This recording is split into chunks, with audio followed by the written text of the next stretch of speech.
Welcome to the 13th annual Bronco Super Celebration. We've got over 500 Broncos out here in Townsend, Tennessee.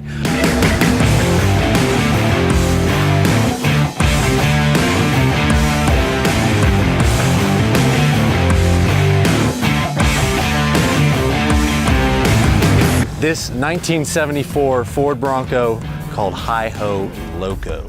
This is the most sinister Bronco in the lineup, and it can climb vertical over 50 inches. One of the baddest Broncos in the land. What we got here next is the Rockstar Bronco, or as we know it now, Malice. This one here has gone through a complete revolutionary change. So now it's got great road manners, but also can take you in any trail you've ever wanted to go on.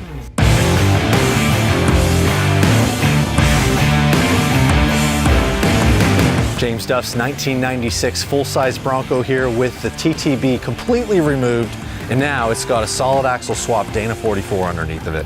It is the coolest, toughest looking full-size Bronco I have ever had the privilege to drive. In 1984, when the Bronco 2 came out, James Duff went right down to the Ford dealership and picked this one up right off the dealership floor. He went to work quickly making all the greatest parts you could ever want for it. We've kept it that way, and we've got some more new parts to show you soon. This Bronco here needs very little introduction. 1977 Hi-Ho Silver. This is Susie Duff's personal street cruiser, and she just updated it to these wicked 17-inch US mags with an OMF beadlock. Behind me, I've got this 1974 Bronco known as Hobbyhorse. It's a pretty cool name, but honestly, it's more wicked than you've ever imagined. 430 horsepower, 470 foot-pounds of torque with 36-inch eye rocks, 5.5 inches of lift. It is mean.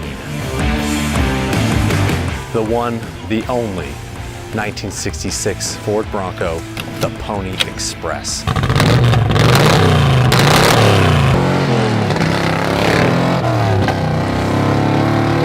Most of you already know what this one is, but you've got to know that it's the coolest, baddest Bronco in the land.